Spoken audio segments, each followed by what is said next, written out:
Hindi ko alam kung anong meron ka at naaagaw mo sa akin lahat. Ang attention ni Daddy at attention ni Charles. Siguro kasi mukha kang anghel. Pero tingnan na lang natin kung magustuhan ka pa nila kapag pangit ka na.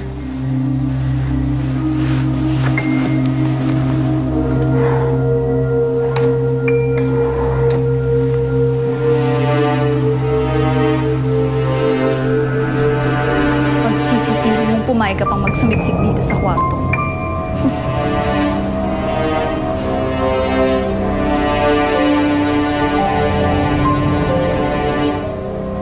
Alam mo, maganda rin yung ginawa mo, na pinagsama mo sa isang kwarto si Maylene tsaka si Catherine.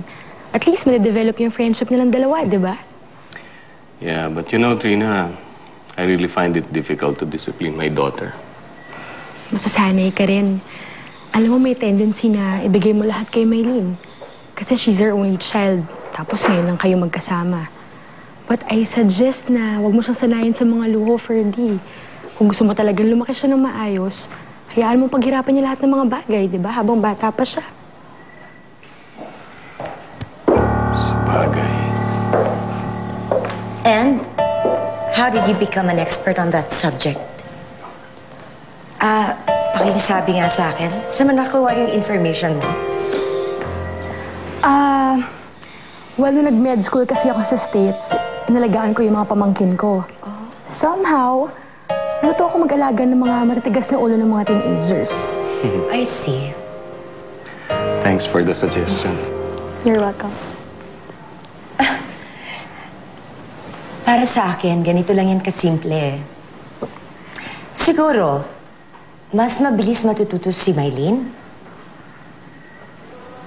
kung ang daddy niya, mas merong oras para sa kanya. May oras na hindi nahahati sa ibang mga bagay. Katulad ng pakikipag-date. Excuse me.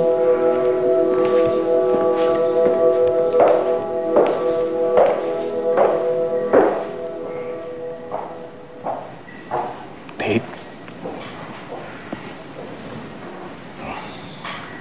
You know, my sister. It's okay. Anyway, cheers. Cheers.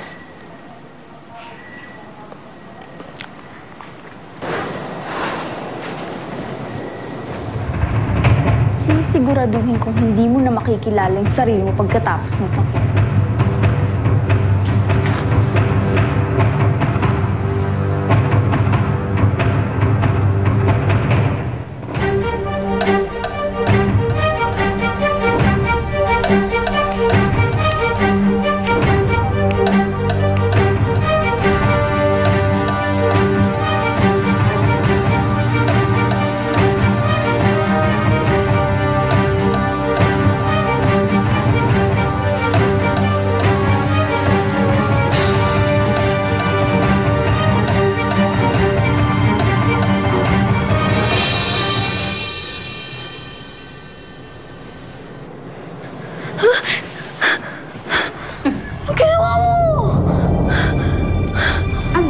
Pangit ka na ngayon.